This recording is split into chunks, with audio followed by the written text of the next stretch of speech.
పుష్ప సినిమాలో సీఎం తనతో ఫోటో దిగడానికి ఒప్పుకోలేదని హీరో ఏకంగా తనకున్న డబ్బు బలంతో ముఖ్యమంత్రినే మార్చేస్తాడు.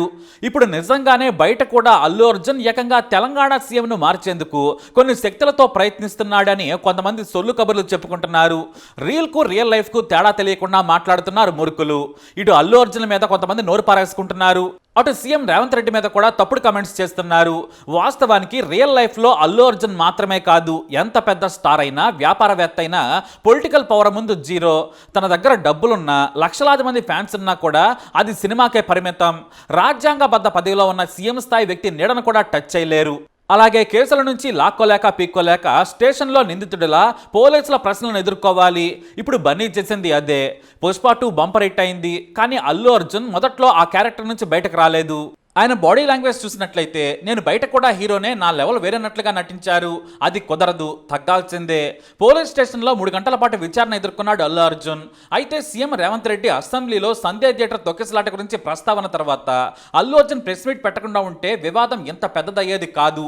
కానీ అది అల్లు అర్జున్ ఎవరైనా రెచ్చగొట్టి చేయించారో లేదంటే తానొకటి చెప్పాలనుకుని మరొకటి చెప్పారో కానీ వివాదం మాత్రం మరింత ముదిరింది.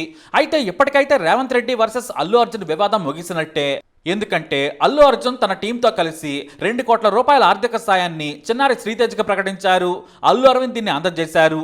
వాస్తవానికి ఆ చిన్నారి ఉన్న కండిషన్కు కానీ పోయిన ప్రాణానికి కానీ ఇది పెద్ద అమౌంటే కాదు. కనీసం ఇంకో 3 నెలల ఆసుపత్రిలోనే ఆ చిన్నారి ఉండాల్సి రావచ్చు. పూర్తిగా కోలుకోవడానికి 2 ఏళ్ల సమయం కూడా పట్టొచ్చు. ఏదేమైనా కూడా కుటుంబానికి అండగా ఉంటానని చెప్పిన అర్జున్ 2 కోట్ల రూపాయలను అందజేశారు. అయితే ముఖ్యమంత్రి రేవంత్ రెడ్డితో సమావేశానికి అల్లు అరవింద్ కూడా వెళుతున్నట్లు తెలుస్తోంది. అక్కడే ఈ గొడవకు కూడా ఫుల్ స్టాప్ పడే అవకాశం ఉంది. జరిగిన తప్పుకు సారీ చెప్పి మ్యాటర్ క్లోజ్ చేయాలనుకుంటున్నట్లు సమాచారం. కానీ కొంతమంది అల్లు అర్జున్ వివాదాన్ని రాజకీయంగా వాడుకునేందుకు ప్రయత్నిస్తున్నారనే కమెంట్స్ కూడా ఉన్నాయి. కానీ ఇప్పుడు ఆ వివాదం దాదాపుగా ముగిసినట్లే అని చెబుతున్నారు. అయితే పోలీసులనే సవాల్ చేసినట్లుగా ఇంట్రాగేషన్ తర్వాత అల్లు అర్జున్ ఇంటికి చేరుకోగానే పుష్ప 2 సాంగ్ రిలీజ్ చేయడానికి కూడా కొంతమంది పోలీసులు తప్పుపడుతున్నారు. ఎందుకంటే నేషనల్ మీడియాలో అది హాట్ టాపిక్ గా మారింది. సీఎం రేవంత్ రెడ్డిని తనను అరెస్ట్ చేసిన పోలీసులను ధైర్యంతో సవాల్ చేశాడని ఏకంగా నేషనల్ ఛానల్స్ అయితే డిస్కషన్లు పెట్టేశాయి. దీంతో అల్లు అర్జున్ మళ్లీ వివాదాన్ని గెలికినట్లు ఆగ్రహంగా ఉన్నారట. ఇక ఇంటరాగేషన్లో అల్లు అర్జున్కు స్వయంగా తొక్కిసలాట్లో ఊపిరాడక చనిపోయిన రేణుక వీడియోను చూపించారట పోలీసులు. అంతేకాదు చిన్నారిని కూడా కొంతమంది తొక్కుకుంటూ వెళ్తుండడం చూసిన బన్నీ భావోద్వేగానికి గురై మంచినీళ్లు కూడా తాగారు. ఆ వీడియో చూపించాకే నా వైపు నుంచి తప్పు జరిగింది, సారీ సార్, తప్పు జరిగిపోయింది, ఇంత దారుణంగా రేవత చనిపోయిన విషయం నాకు తెలియదన్నాడట బన్నీ. అంతేకాదు నాకెవరూ కూడా థియేటర్లో రేవత చనిపోయిన విషయం చెప్పలేదు, బయట గందరగోళంగా ఉంది, అభిమానులు కంట్రోల్లో లేరనే విషయం మాత్రమే చెప్పారని చెప్పగా మరో వీడియోను చూపించారట పోలీసులు. స్వయంగా డీసీపీ ఎస్ఐలు వచ్చి వివరించి అల్లు అర్జున్ బయటకు తీసుకొస్తున్న వీడియో చూపించగా కామ్గా ఉండిపోయారట అల్లు అర్జున్. నాకు చీకట్లో గోలలో ఏమీ వినిపించలేదు, అందుకే నాకు తెలియదని తర్వాత చెప్పినట్లు సమాచారం. అయితే పోలీసులు ఆయనకు కొన్ని లీగల్ ఇష్యూస్ని గుర్తు చేశారు. భారీగా ప్రైవేట్ సెక్యూరిటీ బౌన్సర్లతో వెళ్లడం చట్టరీత్యా నేరం. ఖచ్చితంగా పబ్లిక్ ప్లేసులలోకి వెళ్ళినప్పుడు అనుమతి ఉండాలి. పోలీసుల అనుమతి లేకుండా వారిని ఎందుకు తీసుకెళ్లారు, మీరు కూడా ప్రేక్షకులను నెట్టేయమని ఎందుకు చెప్పారని అడిగారట. నేను అలా చెప్పలేదు సార్ అన్నాడట అల్లు అర్జున్. అయితే మీరే చూడండి అని వీడియో చూపించారట. దీంతో మళ్ళీ కామ్గానే ఉండిపోయాడట అల్లు అర్జున్. సదరు వీడియోలో తన బౌన్సర్లకు వారిని పక్కకు నెట్టమని చేత్తో చేస్తున్న సైకిల్ను చూపించగానే ఏం సమాధానం చెప్పాలో తెలియక ఆగిపోయాడట అర్జున్. అయితే తన భద్రత కోసమే తీసుకెళ్లాను, అంతే తప్ప నాకు లీగల్ విషయాలు తెలియమన్నాడట అర్జున్. కానీ సామాన్య ప్రజలను బౌన్సర్లు నెట్టేయటం నేరం, వాళ్ళు ఎదురు తిరిగినా వారి మీద పడ్డా మీ సిబ్బంది కొడుతున్నారు, కావాలంటే చూడమని మళ్ళీ వీడియోలు చూపించారట. ఇది నేరం, వాళ్ళు కొట్టినందుకు మీదే బాధ్యత, మీ మాదిరిగానే వాళ్ళు సినిమాకి వచ్చారు, మీరు స్టార్ కాబట్టి ఇలా చేయడం తప్పు కదా, చట్టం మీ ఫ్యాన్కు ఎంత హక్కులు ఇచ్చిందో మీకు కూడా అంతే ఇచ్చింది, ఇది నేరం కదా, ఎవరి అనుమతి లేకుండా ఎందుకు తీసుకెళ్లారని అడగ్గా ఆయన నుంచి సమాధానం రాలేదు. కానీ చివరిగా నా వైపు నుంచి తప్పు జరిగింది, రేవతి మరణాన్ని చూడలేనని ఇబ్బంది పడ్డాడట అర్జున్. అందుకే ఆ వీడియో చూశాకే 2 కోట్ల రూపాయల చెక్కును తండ్రి చేత పంపించాడట. ఆ సీన్ వల్లే అర్జున్ తన వల్ల పెద్ద తప్పు జరిగిందని అర్థం చేసుకున్నాడు. కానీ కొంతమంది అల్లు అర్జున్ను ఫ్యాన్స్ను రెచ్చగొట్టేలా కమెంట్స్ పెడుతున్నారు. ఆయన కావాలని చేసింది కాదు, కానీ ఆయన వల్ల జరిగిన ప్రమాదం ఇది. ఒక చిన్న సారీతో పోయేదాన్ని ఎన్నాళ్ళు తెగే వరకు తీసుకొచ్చారు. కొంతమంది దీన్ని రాజకీయంగా వాడుకోవడానికి కూడా పెద్దది చేశారు. ఏదేమైనా కూడా అల్లు అర్జున్ ఘటన చిత్ర పరిశ్రమకు, ప్రజల ప్రాణాలు, సినిమా రేట్లు, బెనిఫిట్ షోల మీద ఓ క్లారిటీని అయితే తీసుకొచ్చింది. అంతేకాదు థియేటర్స్ కూడా కొత్త సినిమాల విడుదల సమయంలో తొక్కిసలాట జరిగితే బాధ్యత వహించాల్సిన పరిస్థితి ఏర్పడింది. కేవలం ఆన్లైన్ టికెట్లు ఉన్నవారిని మాత్రమే థియేటర్స్లోకి అనుమతించే పరిస్థితి. జనం కూడా గుమికూడకుండా చూసుకోవాల్సిన బాధ్యత వారిదే. అయితే ఇప్పుడు తెలంగాణలో టాలీవుడ్కి వచ్చిన కష్టమేమీ లేదు, కానీ పెద్ద సినిమాల పేరుతో టికెట్ల దోపిడీకి తెరలేపడం పెద్ద టాపిక్గా మారింది. ఎందుకంటే హీరోలు పెద్దవాళ్ళని మొన్నటి వరకు అనుకునేవారు. సోషల్ మీడియాలో అయితే ఏకంగా పుష్ప సినిమాలో హీరో సీఎంను మార్చేసినట్లు ఏకంగా అల్లు అర్జున్ కూడా రేవంత్ రెడ్డిని మార్చేసేందుకు స్కెచ్ చేస్తున్నాడనే సొల్లు కథలు పుకార్లు మొదలయ్యాయి.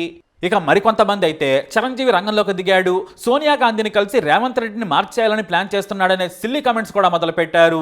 ఇక మరో వార్త ఏంటంటే గతంలో రేవంత్ రెడ్డికి అల్లు అర్జున్కి గొడవ జరిగిందట. తమ వాళ్ళు ఓ సినిమా తీస్తారు, నువ్వు హీరోగా చేయాలని అల్లు అర్జున్ని రేవంత్ రెడ్డి అడిగారట. కానీ అల్లు అర్జున్ ఆ టైంలో దురుసుగా ప్రవర్తించారట. ఇవన్నీ కూడా సొల్లు కబుర్లే. నిజాలు మాట్లాడుకుంటే రేవంత్ రెడ్డి అల్లాటప్పాగా సీఎం అయ్యాడా? ఆయన ఎంతో కష్టపడి పీసీసీ చీఫ్గా, ఆ తర్వాత పార్టీని అధికారంలోకి తెచ్చి ముఖ్యమంత్రి అయ్యారు. మీడియాలో అనేందుకు కొంతమంది మీడియా సమావేశాలు పెట్టి పిచ్చి పిచ్చిగా మాట్లాడెళ్తున్నారు. వారి పిచ్చి కమెంట్స్కి విలువే లేదు. ఎందుకంటే సీఎం రేవంత్ రెడ్డి లెవెలే వేరు. సినిమాల్లో ఎంత పెద్ద స్టార్ అయినా కూడా పొలిటికల్ పవర్ ముందు ఫ్యాన్ బేస్ పవర్ జీరో. ఇది అందరికీ తెలిసిందే. కొంతమంది యువకులు నిజ జీవితాన్ని కూడా రియల్ లైఫ్లో ఊహించుకున్నట్లు ఊహించుకుంటారు. అది నిజం కాదని అల్లు అర్జున్ ద్వారా తెలిసొచ్చింది. అంతేకాదు అల్లు అర్జున్ అరెస్ట్ చేయగానే సోషల్ మీడియా ఉందని హీరో నాని లాంటి వారు నోరు కూడా పారేసుకున్నారు. కానీ వ్యవస్థ ఎలా పనిచేస్తుంది, చట్టం ముందు అందరూ ఎలా నడుచుకోవాలో పోలీసులు వీడియోలు చేసి చూపించడంతో నాలుక కరుచుకున్నారు. పుష్పకు తెలంగాణలో ఇన్ని కోట్ల రూపాయల డబ్బు ఎలా వచ్చింది? ప్రభుత్వం బెనిఫిట్ షోలు వేయడానికి అనుమతించడం కారణంగానే. ఒక్కో టికెట్ రేటు 1000 ప్లస్ దానికి ట్యాక్స్ అదనం అంటే 1100 రూపాయలు పెంచుకునేందుకు పర్మిషన్ ఇవ్వడం వల్లనే కదా. అలా సహకరించిన సర్కార్కే ఎదురెళ్లి విమర్శలు చేయటం మూర్ఖత్వం.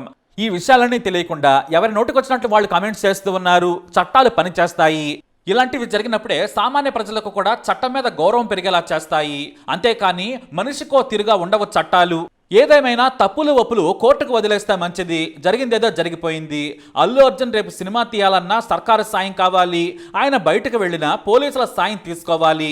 రిలీజ్కు టికెట్ రేట్లు పెంచుకోవాలంటే ఏ సర్కారు సాయమైనా కావాల్సిందే. కాబట్టి పరిశ్రమ ప్రభుత్వం ఇచ్చిపుచ్చుకునే ధోరణిలో ఉంటే బాగుంటుంది. ఇంకొంతమంది టాలీవుడ్ను ఏపీకి తరలించేందుకు మెగా అల్లు ఫ్యామిలీ ప్రయత్నిస్తుందని అందరూ వెళ్ళిపోతారని విమర్శలు మొదలుపెట్టారు. అది ఎప్పటికీ జరగదు. హైదరాబాద్ కంటే అందమైన ప్రాంతాలు ఏపీలో ఉన్నాయి. కానీ హైదరాబాద్ వాతావరణం ప్రత్యేకమైన ఎస్సెట్. ఇక ఇప్పటికే ఎంతో అభివృద్ధి చెందింది. హైదరాబాద్ స్థాయికి ఏపీలోని మరో సిటీ రావాలంటే 50 ఏళ్ళు ఖచ్చితంగా పడుతుంది. పైగా ఎక్కడే అందరూ స్థిరపడ్డారు. ఓల్డ్ క్లాస్ లివింగ్ కండిషన్స్ ఉన్నాయి. కానీ ఇప్పుడే డెవలప్ అవుతున్న వైజాగ్ లాంటి ప్లేస్లో ఉండగలరా అంటే కష్టం. ఇక్కడి నుంచి అక్కడికి వెళ్ళి ఉండాలంటే కాస్త అలవాటు పడాల్సిందే.